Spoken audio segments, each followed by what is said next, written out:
It was probably about 1977, the Ayatollah Khomeini in Iran and the student crisis, the hostages.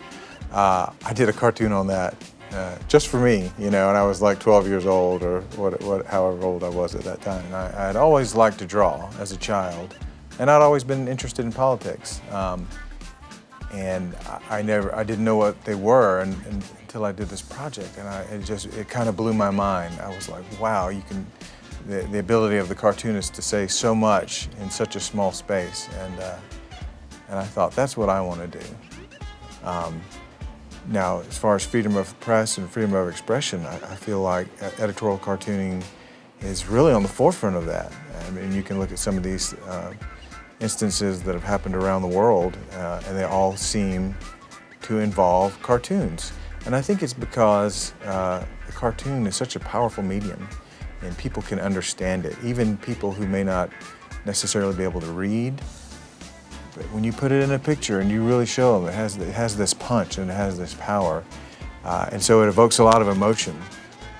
As far as hate speech, I don't really hear that very much, but I did hear that yesterday, and I tried to address his concern about that, which I said, basically, I think if we're going to live in a free society, in a Western society, we have to be able to tolerate opinions that we may not agree with, because who gets to decide where the line is?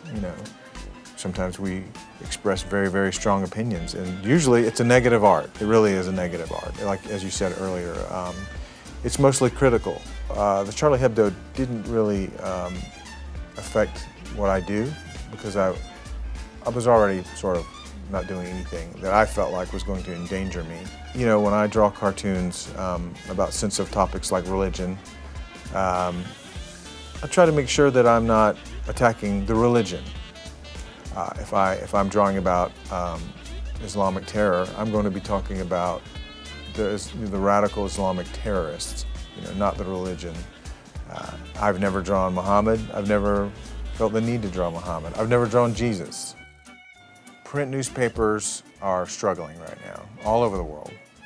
Cartoonists are losing their jobs all over the world. However, the internet is taking off, these mobile sites, there's a lot of animation possibilities. So there's a lot of possibilities, and it may not be in print. But I would tell them, practice, draw all the time, try to get published as much as you can in your local newspaper or your school newspaper.